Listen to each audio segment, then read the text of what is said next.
Today is a coffee kind of day, so cheers. So on this channel, I have talked about the birth control pill, I've talked about condoms, and I've talked about just birth control in general, and I intend to talk more about it. But what I have expressed on this channel so far are just some of the dangers of hormonal contraception specifically, and what your doctor might not be telling you about birth control and what it's actually doing to your body. I also talked about the effectiveness of condoms and how it's much less than what the condom companies are telling you, and how it just places a barrier between you and your spouse, right? But what's the alternative, right? Am I here just knocking down all of these methods while you're sitting here being like, but I am pulling my hair out with 5 kids right now and I have no idea what to do? Okay, I have a solution for you. There is an alternative that will A, maintain the dignity of your marriage and the integrity of the sexual act, and B, has no medical side effects and is very effective. So let's dive in.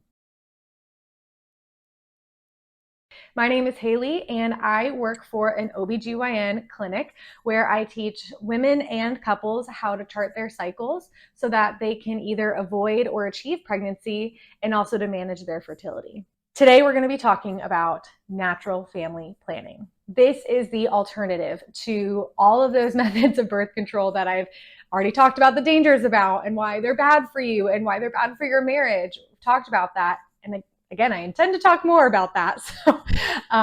But natural family planning, that is the alternative. So we are going to talk today about why that is the best alternative of family planning. We're also going to talk about how it actually works, because we hear a lot about like natural family planning, fertility awareness-based methods, and there's like a plethora of how to do all those things. There's the Creighton method, Sympto-Thermal, Marquette. Like there's so many different methods out there too. And it's just kind of like, what is going on? There's just too much to try to figure out. So we're going to be talking about that today, exactly how natural family planning works and why it works too. Looking at the woman's cycle, right? And we're just going to be looking at the typical woman's cycle, what every woman should be wanting to see, right? Because if there's something off from this, that usually means that there is a hormonal imbalance of some case, or there's a disorder that needs to be healed, right? So we're going to be talking about a normal, healthy fertility, the 2 main hormones that play a massive role in the work of the reproductive system. So estrogen and progesterone, those are the 2 hormones that we're going to be talking about, and they are naturally supposed to ebb and flow throughout the cycle. We're going to be talking about when is it supposed to be high, when are they supposed to be low, all of that stuff. So let's start from the beginning. The very beginning of the woman's cycle is day 1 of bright red blood flow. So what does that mean? Some women have continuous days of spotting before they see that bright red blood flow, that first day of bright red blood flow. It's actually going to be the first day of bright red blood flow. That is the first day of her cycle. If she has any days of spotting beforehand, especially if it gets to like 3, 4, 5, more than that, that is a sign of something going on. And I would say, go to your doctor, talk to them about that. Bright red blood flow, first day, is the first day of your cycle. Estrogen and progesterone are both very low at this point. That's actually kind of what, for lack of better words, induces a period, is when progesterone and estrogen both drop. And that is when the uterine lining will slough off, and that is your period. Okay, so you have, 5, 7, however many days of bleeding that you have. And there's usually a crescendo, decrescendo pattern with your bleeding. So you want to see maybe one light day to a moderate day to a heavy day. Some women do start out just right on that heavy day too, and that's fine as well. But where it builds up and then it decrescendos down, there is a tapering off of that period. That is what we want to see in a healthy period. So again, that crescendo part, that first part, can really just start out with the first day of heavy bleeding, which is totally fine. And like I said earlier, there shouldn't be a whole lot of days of spotting beforehand either. So you have that first day of bright red blood flow, whether that's a moderate or heavy flow. It goes up, and then it should taper on down towards the end of your cycle. 1 or 2 days of spotting at the end of your period is pretty typical, but any more than that, if it just continues to spot all over again, and it just continues on, it doesn't stop, that's also a reason to go get either progesterone levels tested or to just talk to your doctor about it. So when your period kind of tapers off, estrogen will start to rise. So estrogen should be the dominant hormone in that first half or that first phase of your cycle. So progesterone is staying low throughout this whole time. It is estrogen that is the main player in this first part of your cycle. So estrogen starts to rise. And I also had a video on cervical mucus, which I talked a lot about estrogen in, because estrogen is what produces cervical mucus. And so you can go ahead and watch that video too. That will help you understand estrogen a little bit more. But estrogen should slowly rise throughout the next week or two. So you have your period and then estrogen starts to rise. As estrogen begins to slowly rise, you'll start to see cervical mucus, or also known as discharge, right? And it starts out pretty, not very stretchy, probably not very slippery, not really clear. It's going to be more cloudy and sticky, right? And that's totally normal, totally fine. That is estrogen building in your body. So as estrogen rises, though, that cervical mucus is going to change. So the higher estrogen gets, the more that mucus is going to be stretchier, it's going to be more clear and more slippery. Totally normal, totally fine. Again, remember, we're looking at a very typical regular cycle right now. So all of this is what is supposed to be happening. Estrogen rises, cervical mucus starts to be produced in your body. Estrogen will peak usually the day before ovulation. So ovulation is when the egg is released from your ovary, and that is the main event of your cycle. So many women think that the period is the main event, or like that's the biggest part of your cycle. No, ovulation is the most important part of your cycle. If you are not ovulating, there is something wrong. A doctor can help fix that, but ovulation is key. That is the main event. So estrogen peaks usually the day before ovulation. Estrogen had that slow rise, but once it peaks, it pretty much drops after that, like pretty significant drop. So on one day, you might be seeing really slippery, really stretchy, really clear mucus. And the next day you see like nothing, or maybe something super, super small. And you're like, wow, that was a big change. That is a sign that ovulation is happening, has happened, or is about to happen. So it's usually right around that time when estrogen drops and ovulation occurs. Okay, that, my friends, is the follicular phase. That is the first part of the cycle. This pre-ovulation phase is what's going to be really volatile. So for women, especially who have irregular cycles, it's this phase from day 1 of her period until ovulation that can just be all over the place, where it's like 20 days, 14 days, 100 days. That is the part of the cycle that can just vary a whole lot. And now for women who have regular cycles, though, let's just give the whole 28-day perfect cycle. A 26-day cycle, a 30-day cycle is also perfect. But if we're talking about this 28-day, that probably means that that first half of the cycle, or that follicular phase, the pre-ovulatory phase, is about 14 days. So it's a good half and half. But again, for women with longer cycles or for women with shorter cycles, it's this follicular phase or this pre-ovulatory phase that's going to be more variable. Okay, we've made it halfway. So we're at ovulation. Estrogen drops, and progesterone, which is now going to be the main player here in this next part, has been fairly low this whole time. Now, progesterone starts to rise after ovulation. The body recognizes, okay, I've ovulated now. I may or may not be pregnant. I also have a video on progesterone and how this whole thing works. So you're welcome to go check that out too. But this is kind of just a good overview of everything just contained in one video. So progesterone starts to rise because your body is saying, okay, I've ovulated. I may have gotten pregnant, but I don't know quite yet. And so progesterone is the hormone that would sustain a new life throughout the rest of pregnancy.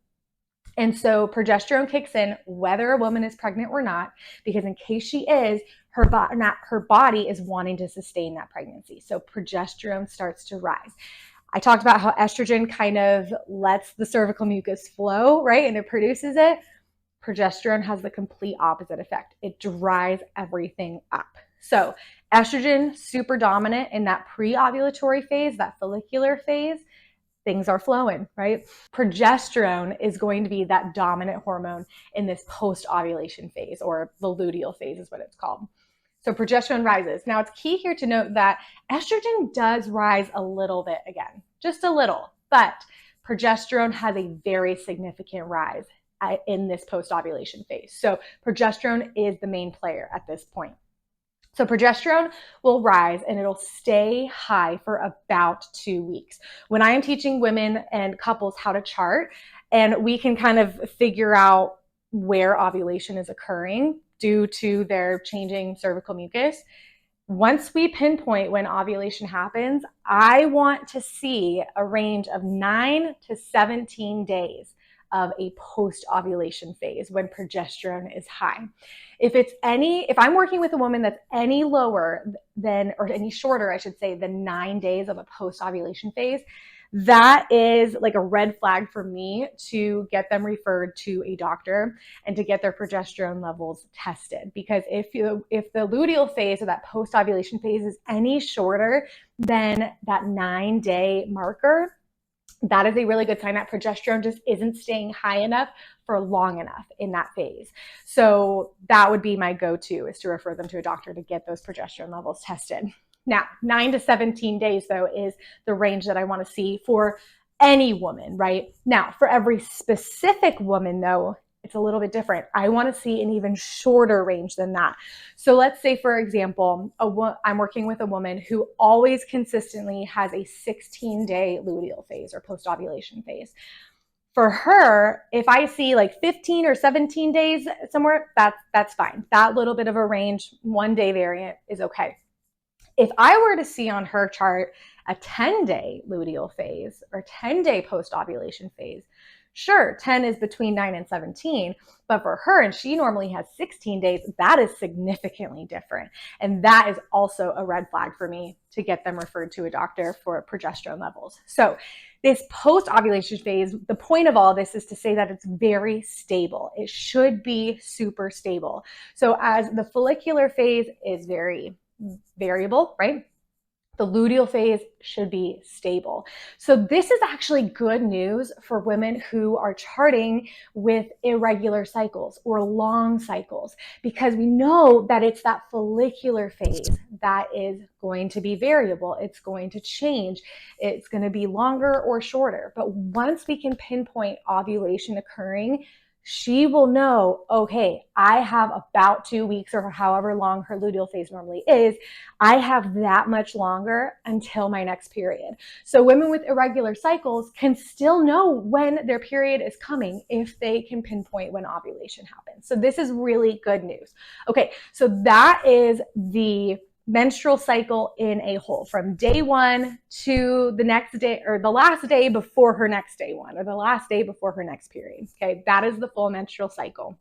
So how does natural family planning work? Okay, we had to understand how the cycle works to understand how natural family planning works. So like I said earlier, there's a bunch of different kinds of methods, I should say, of natural family planning, fertility awareness-based methods. There's so many names just for the umbrella term that I try to use all of them, so you stick with me. There are different signs that your body gives to show where you're at in your cycle. The main sign that you will find pretty much across the board on every type of NFP or natural family planning method is going to be that cervical mucus sign. So if a woman is observing her cervical mucus or that discharge, that's how she can kind of get an idea of where her estrogen and progesterone levels are at, which can help get an idea of where she's at in her cycle, right?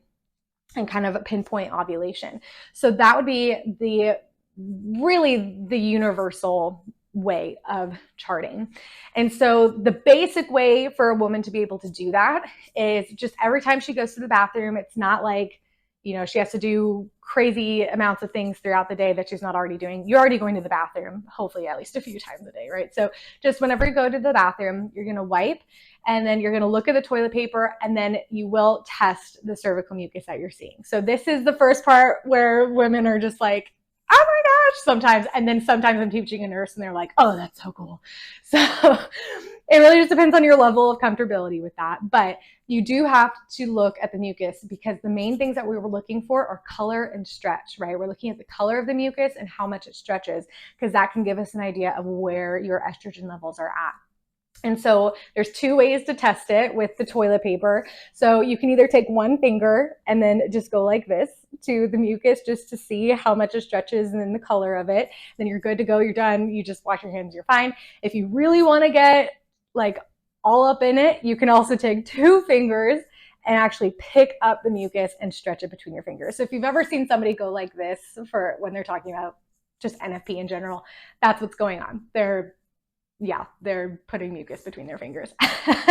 So either way is totally fine. But that would be the main way to be checking for that cervical mucus. So it becomes such a habit too that women who start out, it's building that habit and it's getting better and better and better at that. But once that habit is built, it's like second nature. You don't even have to think about it. So that would be the main biomarker or sign that your body gives. There's also, you can take your temperature in the morning, which can help figure out where your progesterone levels are at, because progesterone is a thermogenic hormone, which means that it will cause your body temperature to rise as progesterone rises. So this can be helpful for figuring out when you're post-ovulation, because when you have that temperature rise, you can figure out, okay, I've ovulated, progesterone is rising, so now I'm not going to ovulate again. Ovulation only happens one day each cycle. So I'm not going to ovulate again. So therefore, I'm infertile for the rest of my cycle. So other ways too that I'm not as familiar with because I don't teach these kinds of methods, but other ways to also figure out where your hormones are at are some women will pee on a stick that tests their LH hormone. It's not a hormone I'm going to go too much into today, but LH stands for luteinizing hormone. And this is the hormone that basically kicks in ovulation. So this hormone comes from your brain and it basically tells your body to ovulate. So if the theory is that if LH is high, that means ovulation is occurring either now or just yesterday or tomorrow. Now, there's a lot of different types of things that women can do to figure out where they're at in their cycle. So the general rule of thumb is that once she starts to see cervical mucus, that is a sign that estrogen is starting to rise. And so, which means, right, that ovulation is going to be occurring soon. So this is kind of where that woman's fertile window will start, because cervical mucus can keep sperm alive. And again, I talk all about that in my cervical mucus video, so go ahead and watch that if you'd like. But cervical mucus keeps sperm alive. And so as she's starting to produce cervical mucus, that sperm could stay alive in her body from an active intercourse for up to 5 days. So this is why there's a fertile window, because sperm could be living inside of her when she does ovulate, in which case that sperm will meet the egg, and there you have a baby. So a couple would abstain from intercourse during the times that she sees that cervical mucus. That is going to be around the time of ovulation. Once she can pinpoint that ovulation has already occurred, so she has a very dramatic change in her cervical mucus, if she's taking her temperature is going to start rising. She can start to see, okay, I'm past ovulation. It's not going to happen again. So that means the rest of this cycle is going to be infertile. And so therefore, for the remainder of that cycle, intercourse could be had again without conceiving a new life. And so a couple will abstain during this time, this fertile window, if they are trying to avoid a pregnancy, so that there's no possibility of pregnancy if they're not having sex during a time when she's considered fertile. So what we're trying to do is pinpoint when that fertile window is so that she and her husband can abstain during that time and then resume intercourse once she has confirmed that she is in that luteal phase, that post-ovulation phase where she's not ovulating again.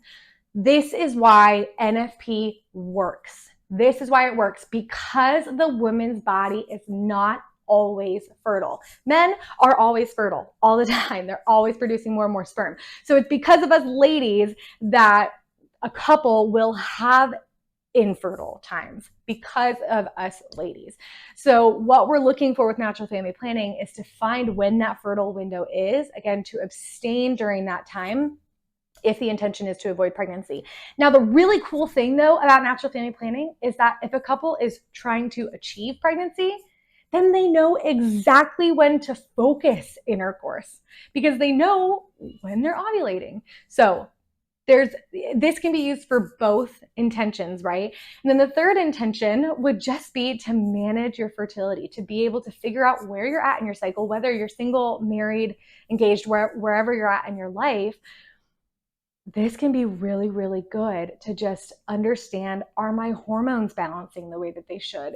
All of this can be seen on a chart. So it's just really, really cool the amount of information that an NFP chart can show and how it can be used for medicine too, because it is a direct correlation of what your reproductive hormones are doing. So, I could go just on and on and on about this, but I hope you guys learned something in this video. My hope was just for it to be just a really concise way of seeing the menstrual cycle as a whole and why NFP works, why you don't need the birth control pill or any other hormonal contraceptives, why you don't need condoms or to use withdrawal or whatever barrier method that you're using. You don't need those. Natural family planning is the best option. It is medically safe. There's no side effects to it.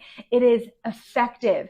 Between all methods of natural family planning, we have between a 90 to 99% effectiveness rate. One thing though that I do say to women and to couples who are kind of on the fence about this, I think we can all agree that parenthood is a very important thing, right?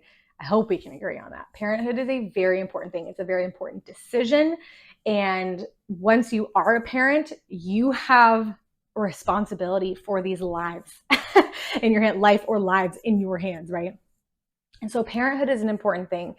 And intercourse leads to parenthood. The natural consequence of intercourse is parenthood. So what I tell the couples that are kind of on the fence about this is that something as important as parenthood deserves intentionality. So give that gift to yourself and to your spouse. Give that gift. If you're charting as a single woman, give that gift to your future spouse, because something as important as parenthood deserves intentionality, to be intentional with knowing where your cycles are at, to be empowered by knowing where you're at in your cycles, to what's going on. It's empowering and it's intentional. I'll sign off there. If you enjoyed this video or learned anything, please give it a like and subscribe to my channel so that you don't miss any more videos on birth control, natural family planning, charting your cycle, all of it. And I'll see you again next week.